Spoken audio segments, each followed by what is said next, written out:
네, 오늘은 믿음으로 과거를 극복하라 라는 제목으로 함께 말씀을 나누겠습니다. 성경에 나오는 이제 인물들과 우리의 초대 교구 중에 한 분을 좀 소개를 시켜드리도록 하겠습니다. 여러분, 다니엘서에 나오는 다니엘의 세 친구가 있죠. 사드락과 메삭과 아벳느고라는 인물이 있습니다. 이 세 친구는 느부갓네살이라는 이방 땅의 바벨론의 왕 앞에서, 그 당시 세계 최고 강대국의 왕 앞에서 그 어떠한 위협에도 굴하지 않고 당당하게 이렇게 이야기합니다. 우리가 이 일에 대하여 왕에게 대답할 필요가 없나이다. 되게 건방진 것 같죠? 그 다음 인물은요, 바울입니다. 사도 바울은 감옥에서 내가 믿는 자를 내가 알고 또한 내가 의탁한 것을 그날까지 그가 능히 지키실 줄을 확신함이라 라고 그렇게 편지에 썼습니다. 그리고 기독교 역사의 증언에도 동일한 특징이 똑같이 선명하게 나타납니다. 2세기 서머나 지역의 기독교 지도자였던 초대 교부였던 이 폴리캅이라는 인물이 있습니다. 이 폴리캅이라는 분이 기독교의 적대적인 이 폭도들과 마주선 자리에서 그리스도께 대한 자신의 믿음을 저버릴 수 없다며 조용히 완강하게 거부합니다. 내가 86년간 그분을 섬기는 동안 그분은 한 번도 나를 박대하신 적이 없는데 내가 어찌 나를 구원하신 왕을 모독할 수 있겠는가 라는 그러한 결연한 신앙의 의지를 보여주었습니다. 여러분 잘 아시는 종교개혁자 마틴 루터는 신성 로마 제국의 황제 앞에서 스스로 자신을 변론하며 이렇게 유명한 말로 진술을 마칩니다. 내 양심은 하나님 말씀의 포로가 되었으니 나는 조금도 철회할 수 없고 그럴 마음도 없습니다.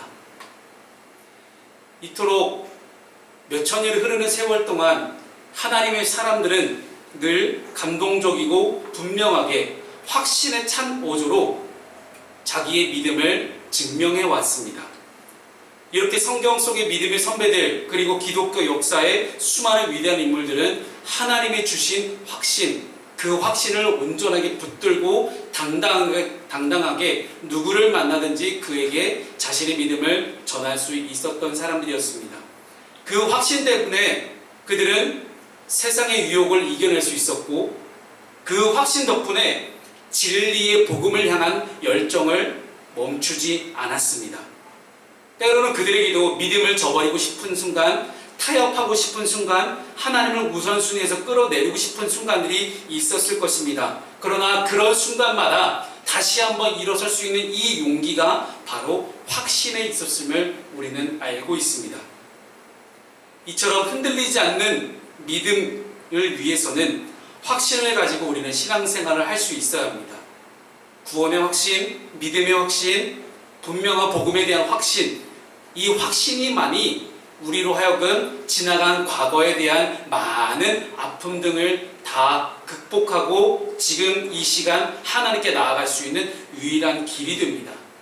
우리 각자에 두고 한 사람 한 사람마다 다 하나님 말씀과 기도를 통하여서 하나님이 주신 약속의 말씀이 있습니다.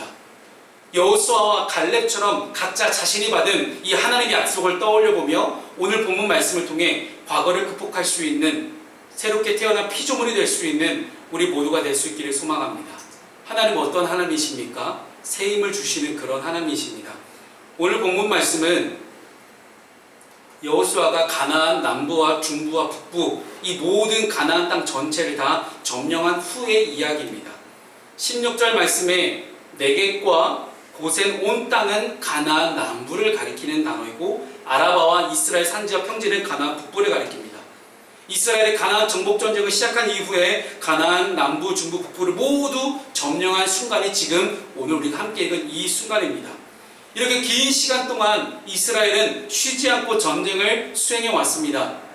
여러 전쟁들이 있었지만 특히 가나안 남부 지역의 연합군과 북부 지역의 연합군과 전쟁을 치를 때는 적군의 숫자가 얼마나 많은지 성경은 그렇게 기록했죠. 적군의 숫자가 해변의 모래와 같이 많다. 말과 병거가 심히 많이 가졌다라고 기록합니다. 그런데 이스라엘은 뭐가 있었어요? 없었어요. 이스라엘에 있었던 것은 아예 없었어요. 누가 있습니까? 하나님만 계셨습니다. 이스라엘에는 숫자도 혹은 병거도 말도 변변치 않은 그런 오합지졸의 군대였지만 그들에게는 하나님이 함께하고 있었습니다. 그래서 하나님께서는 계속해서 여호수아와 이스라엘 백성들에게 똑같은 말로 되풀이하시죠. 두려워 말라. 두려워 말라. 놀라지 말라. 내가 너와 함께하리라. 계속해서 반복해서 여호수아 1장부터 계속 반복해서 나오는 단어가 이 단어입니다. 두려워 말라. 놀라지 말라. 담대하라. 내가 너와 함께하겠다. 여러분, 이 하나님의 음성은요, 지금 우리에게도 이 땅을 살아가는, 이 시대를 살아가는, 이 시간을 살아가는 우리에게 너무나 놀라운 큰 은총으로 다가옵니다. 그 말씀에 힘입어 여호수아와 이스라엘 백성들은 기적과도 같은 그런 승리를 계속해서 경험하게 됩니다. 18절 말씀에 오늘 뭐라고 기록합니까? 여호수아가 그 모든 왕들과 싸운 지가 오랫동안이다 라고 오늘 기록하지 않습니까? 이 여기서 오랫동안이라는 이 원문을 직역하게 되면 여러 날이에요. 혹은 많은 날. 여러 날 혹은 많은 날이라는 이 단어가 의미하는 거는 뭐가 있겠습니까? 정말로 숫자가 많은 걸 의미하는 거긴 해요. 그런데 이거를 하나하나 며칠 아니면 몇 년 딱 이렇게 계수하지 않고 여러 날이다, 많은 날이다 이렇게 뭉뚱그려 표현하지만 그 안에는 정말로 하나님이 그 여러 날 동안 함께 하셨고 그 여러 날 동안 모든 전쟁을 승리로 이끄셨다는 사실을 우리에게 가르쳐주고 있습니다. 갈렙이 가데스 바네아에서 12명의 정탐꾼 중에 한 명으로 정탐을 떠났을 때가 40세였습니다. 이 갈렙이 광야에서 38년을 보냈으며 정복을 마치고 땅을 분배했을 때가 85세였다라고 성경은 이야기합니다. 즉 이스라엘 백성이 가나안 땅에 들어오고 나서 7년 동안 쉬지 않고 전쟁을 했다는 이야기예요. 얼마나 지칩니까? 그 긴 시간 동안 전쟁을 수행하는 것이 참으로 힘든 일인데 이런 이스라엘 사람들에게 하나님은 매일매일 하나님께서 새 힘을 주셨다는 이야기예요. 이사야 40장 말씀에 이렇게 말씀합니다. 함께 우리 읽어볼까요? 시작. 영원한 자에게는 능력을 주시며 무능한 자에게는 힘을 더하시나니 소년이라도 피곤하며 곤비하며 장정이라도 넘어지며 쓰러지되 오직 여호와를 앙망하는 자는 새 힘을 얻으리니 독수리가 날개치며 올라간 같을 것이요 다른 박질하여도 곤비하지 아니하겠고 걸어가도 피곤하지 않을 것이라. 아멘. 여러분 정말 아멘이십니까? 여러분의 모든 피로가 그냥 누워서 잔다고만 해결되는 것이 아니라 하나님이 새 힘을 주시면 피로가 풀리고 해결됩니다. 그리고 놀라운 하나님의 은총이 저와 여러분과 함께 하시기를 축원합니다. 시편 34편에서도 이렇게 이야기를 해요. 젊은 사자는 궁핍하여 줄일지라도 여호와를 찾는 자는 모든 좋은 곳에 부족함이 없다라고 이야기를 하거든요. 즉 계속되는 전쟁 속에서 나서서 정말로 칼과 창을 들고 싸우는 이 군사들은 물론이거니와 이 모든 사람들에게 밥도 해줘야 되죠. 전쟁 물자를 계속해서 공급을 해줘야 되잖아요. 즉 앞에 싸우는 군사들 외에 뒷받침하는 이들도 굉장히 힘들고 어려운 순간들을 겪어왔습니다. 그러나 하나님께서 독수리가 날개쳐 오르는 것 같이 힘을 주시고 젊은 사자도 힘이 빠지는 상황이지만 하나님이 힘을 주시니 어떤 일도 감당할 수 있는 그러한 새 힘을 주셨다는 거 오늘 성경은 우리에게 가르쳐주고 있습니다. 이스라엘 백성이 광야를 지나 가나안 땅에 들어가서 7년 동안 큰 전쟁을 계속해서 치르는 가운데 하나님께 힘 주시고 능력 주시고 필요하면 해도 멈추고 필요하면 달도 멈추고 계속해서 승리의 역사를 써내려가셨다는 이야기입니다. 결국 모든 전쟁은 다 끝이 있습니다. 그리고 우리가 겪고 있는 이 땅에서의 모든 영적 전쟁도 끝이 있습니다. 지금 혹시 여러분 가운데 고난 가운데 계신 성도님들이 계시다면 그 고난에도 반드시 끝이 있습니다. 그리고 그 모든 영적 전쟁의 순간에 믿음으로 잘 이겨낸 성도에게는 하나님께서 주시는 보상이 있음을 우리가 믿음으로 바라볼 수 있기를 소망합니다. 우리 믿음의 사람들은 힘이 없으면 하나님께 나아가고 명철과 지혜가 부족하면 하나님께 나아가고 마음이 무너지면 하나님 앞에 나와서 주님 하고 머무르는 시간이 길 수도 있지만 머무르는 시간이 하나님 앞에 머무르는 시간이 짧다 할지라도 하나님께서는 하나님 안에 머무는 그 사람에게 반드시 힘을 주셔서 독수리가 날개 쳐서 올라간 같이 하시고 젊은 사자가 포효하는 것 같이 더 큰 힘과 권세로 나아가게 하실 것입니다. 사랑하는 여러분, 고통 가운데 있으십니까? 문제 가운데 있으십니까? 근심과 염려와 걱정 가운데 있으시다면 하나님 앞에 머무를 수 있길 바랍니다. 하나님께서 우리에게 새 힘 주실 것입니다. 그 새 힘 주실 하나님을 더욱더 붙들고 나아갈 수 있으면 좋겠습니다. 그런데 이렇게 하나님을 붙들지 않는 사람들이 최후가 있습니다. 가나안 부족이 멸망당한 이유에 대해서 오늘 성경은 기록합니다. 오늘 본문이 20절 말씀을 함께 읽겠습니다. 시작. 그들의 마음이 완악하여 이스라엘을 대적하여 싸우러 오는 것은 여호와께서 그리하게 하신 것이라. 그들을 진멸하게 바치게 하여 은혜를 잊지 못하게 하시고 여호와께서 모세에게 명령하신 대로 그들을 멸하려 하심이었더라. 아멘. 여러분, 가나안 부족이 멸망을 당했어요. 그들이 멸망당한 이유가 마음이 완악해서 멸망당했습니다. 라고 오늘 성경 분명히 기록합니다. 완악하다라는 것, 우리 가나안에 있는 모든 민족들 가운데 기브온 사람, 이 기브온 사람만이 물론 사기를 치긴 했어요. 여호수아 앞에서 우리가 멀리서 다른 국내에서 왔다. 근데 우리도 하나님 믿고 하나님 섬기고 싶다. 우리랑 화친 조약을 맺자. 그리고 물론 속여서 화친을 맺긴 했지만 어쨌든 이 기브온 사람만이 화친을 맺고 싶은, 하나님을 믿고 싶은 부드러운 마음으로 이스라엘을 맞았기 때문에 그들은 살아남았습니다. 다른 모든 부족들은 완악하고 강팍한 마음으로 하나님과 이스라엘을 대적하다 결국 멸망당했다는 이야기예요. 출애굽 때 이 이집트의 바로의 마음을 하나님께서 완악하게 하셨던 때가 떠오릅니다. 그들은 마지막 10번째 재앙으로 장자를 잃어버린 후에야 비로소 여호와 하나님을 인정하고 이스라엘 사람들을 내보내기 시작했습니다. 정복 전쟁 시기에 가나안 왕들도 마찬가지였다는 거예요. 라암이나 기브온 사람들은 일찍이 여호와를 유일한 신으로 인정했습니다. 그러나 다른 가나안 왕들은 오히려 연합군을 구성해서 하나님과 이스라엘을 대적했다는 거예요. 그러나 그들의 운명은 바로의 운명과 같이 죽을 수밖에 없는 그런 운명이었다는 겁니다. 자, 여기서 우리는 무엇을 깨달아야 되냐면 우리가 마음 관리를 잘해야 된다는 거예요. 우리가 우리의 마음 관리를 어떻게 하면 잘할 수 있을까요? 이 마음이 내 것이 아닌 것을 우리가 인정할 수 있어야 됩니다. 여러분, 내 마음을 내 마음대로 정말로 잘 컨트롤하시는 분 계십니까? 여러분 마음 뜻대로 다 되세요? 여러분 마음 먹음대로 모든 일이 다 그렇게 다 이루어집니까? 안 되는 게 사실입니다. 그렇다면 아무리 하나님의 은혜 아래에 있어도 우리는 다양한 상황과 환경 속에서 방심하기 쉬운 것이 우리의 마음입니다. 마음을 잘 다스리면 마음은 나의 훌륭한 종이 되지만 마음을 다스리지 못하면 이 마음이 난폭한 폭군이 되어서 내 삶을 막 휘젓고 다니기 시작합니다. 그렇기 때문에 우리 믿음의 사람들은 어떻게 해야 됩니까? 마음 다스리는 것이 어렵다는 것을 인정해야 돼요. 내 마음이지만 내 마음을 제가 잘 안다고 생각했지만 내 마음 다스리는 것이 내 힘으로 정말 어렵다는 것을 우리가 인정할 수 있어야 된다는 거예요. 그리고 성령의 임재를 통해서 내 마음을 다스릴 수 있도록 내 마음을 성령님께 내어드릴 수 있는 그러한 소중한 영적인 작업이 지금 우리에게 필요하다는 것입니다. 이것이 바로 복음입니다. 여러분, 예수 그리스도의 복음은 다른 것이 아닙니다. 내 마음을 내가 내 뜻대로 내 힘과 내 지혜와 내 명철로 할 수 있다고 생각했던 그 모든 교만을 다 내던지고 성령 하나님께 내 마음을 온전히 맡겨드려서 내 삶의 주인이 예수 그리스도로 송두리째 바뀌어지는 것, 그래서 예수님이 하자는 대로 예수님이 말씀하신 대로 순종하며 살아가는 것, 이것이 바로 복음인 줄로 믿으시기 바랍니다.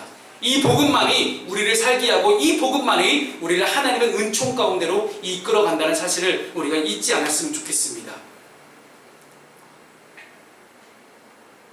이스라엘의 초대 왕이었던 사울 왕을 기억하실 겁니다. 이 사울 왕은 자신의 마음이 교만해지는데도 내버려 두었습니다. 자신의 마음이 교만해지는 걸 알면서도 하나님 앞으로 나아갈 생각을 하지 않았습니다. 그리고 하나님도 계속해서 교만으로 완악해지는 그 사울 왕을 그대로 두기 시작합니다. 그랬더니 그에게 악신이 들어가서 사탄 마귀가 들어갔다는 이야기죠. 사탄 마귀가 그 마음을 휘젓고 다니는데도 그는 몰랐어요. 그렇기 때문에 우리는 어떻게 해야 됩니까? 항상 두렵고 떨리는 마음으로, 이 두렵고 떨리는 마음이 하나님의 임재와 다스림을 받을 수 있도록 내 마음을 하나님께 내어 드려야 된다는 거예요. 여러분, 어찌 보면 이 예배의 순간은요, 형식적인 종교의 순간이 될 수도 있습니다. 그냥 남들 다 하는 것처럼 오전 11시에 나와서 그냥 한 자리 차지하고 앉아있으면 나 예배 드린 것 같아, 나 예수님 믿는 것 같아, 나 할 도리 다 한 것 같아 라고 얘기할 수 있어요. 그러나 지금 이 순간 가운데 하나님의 말씀에 집중하지 않고, 말씀이 귀에 들어오지 않고, 말씀이 내 마음 가운데 들어오지 않고, 내 마음을 여전히 하나님께 두지 않은 채 마음속으로 다른 생각을 하고 있거나, 마음속으로 여전히 내 마음속에 있는 다른 여러 가지 생각과 거짓과 혹은 욕심과 걱정과 이의심과 두려움으로 가득 차 있다면 아직 나는 하나님을 제대로 예배하지 못하고 있다는 사실이에요. 여러분, 예배는 무엇입니까? 예배는 내 마음을 완전히 하나님께 내어 드리는 것이 예배입니다. 예배는 그래서 명사가 아니에요. 구약성에 나오는 예배에 대한 모든 히브리 그 단어를 다 찾아보니까 다 동사로 되어 있어요. 모조리 다 동사입니다. 즉 예배는 우리가 적극적으로 뭔가를 하는 행위를 뜻합니다. doing, 뭔가를 하고 있는 거거든요. 뭘 해야 됩니까? 예배의 순간을 통해서 이 예배의 모든 기도하고 찬양하고 말씀 듣고 내 마음 가운데 새기는 이 모든 작업들을 통해서 내 마음을 끊임없이 하나님께로 올려드리고 내 마음을 하나님께로 집중하는 그러한 엄청난 에너지를 지금 이 순간 가운데 여러분 계속해서 발산하고 있어야 된다는 거예요. 그냥 앞에서 목사 혼자 서가지고 계속 이렇게 했다가 저렇게 했다가 난리치고 기타 쳤다가 이렇게 하고 끝나는 게 예배가 아니라는 거예요. 가만히 앉아 계시지만 여러분 뭐 적는 분들도 계시고 그냥 멀뚱멀뚱 도대체 목사님 무슨 말씀하시는지 이해가 안 돼요. 그냥 가만히 있으면 또 졸리기도 하고, 그렇다고 제 목소리 톤이 그렇게 졸린 톤은 아닌데 그렇게 졸고 계시네요. 네. 그 졸음이 오는 순간에도 왜 졸음이 옵니까? 내 마음을 하나님께 드리지 못하기 때문이에요. 성령께서 내 마음 가운데 임하시기 시작하면 내 마음은 우리의 훌륭한 종이 됩니다. 가나안의 많은 족속들 가운데 기본 사람들만이 부드러운 마음으로 이 땅의 주인은 우리가 아니라 다 하나님입니다 라고 그렇게 고백했던 것처럼 우리가 하나님 손에 있으니 하나님 처분대로 우리가 따르겠습니다 라고 고백했던 이 기본 사람들처럼, 그래서 결국은 하나님의 성전을 세우고 하나님의 성전에서 섬기는 자들로 복을 받을 수 있었던 것처럼 우리도 기본 사람들처럼 마음이 부드러워져서 하나님께 우리의 마음을 온전히 올려드릴 수 있는 그런 마음이 될 수 있기를 소망합니다. 그러나 마음이 완악해지면 어떻게 됩니까? 이 가나안 부족의 다른 왕들처럼 다 멸망당합니다. 어떻게 내가 멸망당하는지 모른 채 순식간에 멸망당하는 일들이 우리에게 오기 시작한다는 거예요. 우리가 담대하고 용기도 있어야 되고 여호수아처럼 그렇게 강하게 나갈 수도 있어야 되겠지만 우리의 마음 내적으로는요 항상 두렵고 떨리는 마음으로 성령님을 초청하고 성령님이 임재하시고 성령님이 내 마음 가운데 성령님의 생각을 많이 심어주실 수 있도록 그렇게 내 마음을 부드러운 마음으로 만들어 놔야 돼요. 그때야만 우리는 비로소 하나님이 일하시는 경험할 수 있습니다. 2주 전에 저희가 함께 기도하고 있는, 함께 섬기고 있는 이제 라오스에 계신 선교사님 계십니다. 라오스 선교사를 만나서 이제 평일날 만나서 함께 교제하고 그동안의 선교에 대한 여러 가지 이야기를 많이 나누고, 저도 이제 20몇 살이죠? 1살 때, 아니요 24살 때인가? 네. 처음으로 해외 선교를 나갔던 지역이 베트남과 라오스였어요. 그래서 라오스에 대한 애정이 좀 있습니다. 언젠간 다시 한번 꼭 나가보고 싶은 지역인데, 라오스에서 선교하시는 선교사님과 얘기를 하다가 신나서 제가 단기 선교 갔을 때 이야기를 좀 함께 나눴었어요. 그때 당시에 저희가 방문했던 선교사님이 이제 딘디 유치원이라는 유치원 운영하세요. 라오스 아이들에게 영어를 가르치는 영어 유치원인데 모든 영어 노래가 다 찬양이에요. 그래서 주의 자비가 내려가잖아요. Mercy is falling, is falling, is falling 이렇게 영어를 가르치거든요. 근데 모든 영어 노래가 다 찬양이에요. 그렇게 아이들이 영어를 가르치는데, 이제 라오스는 공산국가이기 때문에 대놓고 복음을 전할 수는 없습니다. 물론 베트남처럼 공안들이 막 눈에 불을 켜고 막 찾아다니고 그러진 않아요. 그래서 저도 베트남에서는 조금 숨어 다니긴 했는데, 그나마 라오스에서는 이제 대놓고 막 뭔가를 막 하지 않으면 막 붙잡하고 막 그러진 않습니다. 그래서 이제 유치원에서 선교사님이 우리한테 뭘 부탁했냐면 수영장을 만들어 달래요. 그 더운 나라가 아이들이 좀 자유롭게 수영할 수 있도록 이 더운 나라에서 아이들에게 물놀이를 시켜주고 싶다. 그래서 자신 있게 뭐 땅 파서 그냥 그 공고리 치고 이렇게 물 갖다 채워놓는 거 끝 아니요? 이렇게 정말 쉽게 생각하고 갔어요. 근데 여러분 중요한 게 뭔지 아세요? 비 온 뒤에 땅이 굳어진다. 와, 동남아는 우기가 있고 건기가 있어요. 저희가 비록 건기 때 갔지만 우기 때 그 수많은 비가 내린 다음에 해가 쨍쨍이 치잖아요. 그럼 얘가 딱딱하게 굳어요. 얼마나 단단하냐면 진짜 이런 우리 벽 있잖아요. 이런 벽보다 훨씬 더 단단해요. 생각해보니까 제가 군대 갔다 온 다음이고 24살 때였거든요. 군대에서 곡괭이를 좀 해봤어요. 제가 산도 여러 번 개간해봤고요. 그래서 그 자신감을 가지고 곡괭이를 땅 찍었는데 절대로 땅이 안 뚫리는 거예요. 얼마나 단단한지. 와, 성인 장정 저희가 성인 남자만 15명이 갔거든요. 그때 당시 저희 대학생들이 한창 혈기왕성한 나이자 다 거의 다 예비역들이었고 땅 파는 거 다 군대에서 해봤습니다. 걱정하지 마십시오. 그래도 안 까지는 거예요. 와, 정말 여름 정말 비 오는데 땅이 굳어지는 게 확실합니다. 그때 이제 벌써 이제 한 20년이 가까이 지나서 선교사님과 함께 그 얘기를 하더니 아니 1월달에 그 땅을 팠다고요? 절대로 안 파질 텐데. 그나마 우기 때 좀 낫대요. 그나마 얘가 습기를 머금고 있어서 그나마 어느 정도 들어가지만 이게 라오스 땅은 위에 너무 단단한 땅이 이렇게 있고 그 밑에 좀 이렇게 부드러운 땅이 있대요. 계속 비가 오고 햇빛이 지고 이게 반복되다 보니까 한 굉장한 깊이가 다 정말로 딱딱한 땅이라는 거죠. 제가 어떤 감동이 왔었냐면 이렇게 딱딱한 땅에 씨앗을 뿌리면 농사가 될까? 그래서 라오스가 가난한 거더라고요. 농사가 진짜 힘든 나라예요. 농사 짓기 힘들죠. 그리고 바다가 없어요. 라오스는 사면이 다 다른 나라로 둘러싸여 있는 내륙 국가입니다. 해산물도 없어요. 물론 메콩강이 흐르기 때문에 민물고기는 있지만 해산물이 정말 비싸요. 농사도 어렵죠. 해산물도 비싸죠. 참 아시아에서 가장 가난한 나라가 라오스예요. 문맹률, 글자를 모르는 사람이 저가 갔을 때는 70%가 넘었어요. 지금은 약간 50%대로 좀 내려오긴 했대요. 그나마 좀 내려오긴 했지만 그래도 국민들의 절반 이상이 다 글자를 모르는 사람들이에요. 여러분, 딱딱한 땅에는 절대로 땅이 파이지도 않고 씨앗도 심겨질 수가 없습니다. 우리가 하나님 앞에서 완악한 마음, 정말로 굳은 마음, 딱딱한 마음을 가지고 있으면 하나님 어떤 말씀을 하셔도 난 순종하지 않을 거야. 하나님 어떤 말씀을 하셔도 나는 내 마음대로 살 거야. 이건 내 마음이야. 딱딱한 마음을 갖고 계시면 절대로 말씀이 씨앗을 심겨지지 않고 열매가 맺어지기 어렵습니다. 사랑하는 여러분, 완악한 마음은 반드시 멸망을 당합니다. 하나님 앞에서 부드러운 마음을 달라고 하나님께 온전히 기도할 수 있는 우리 모두가 되길 바랍니다.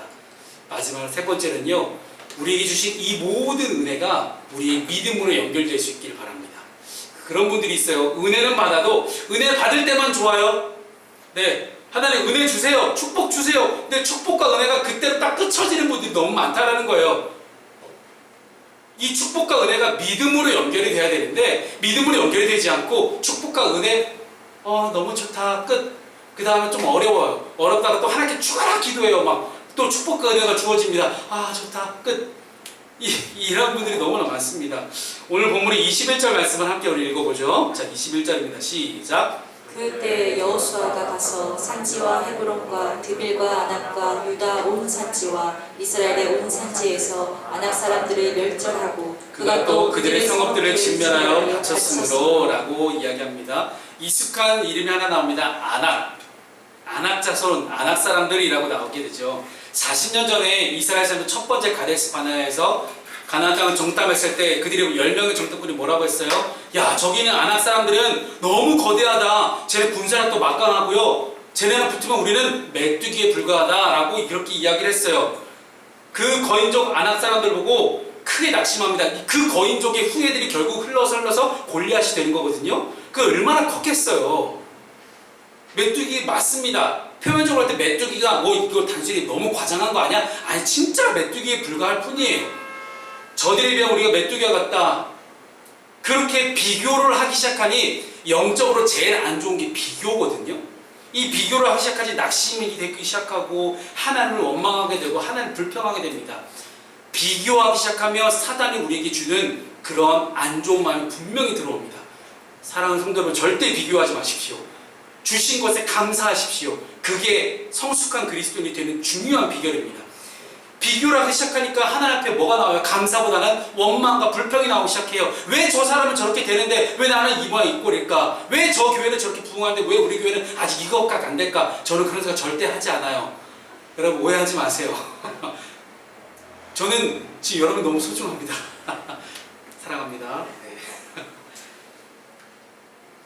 그래서 그들은 이스라엘 백성들 하나님의 진도를 사게 되었고요. 광야 40년을 배회하게 됩니다. 그런데 그 안악자손들, 그 안악자손은 오늘 말씀 뭐라고 해요?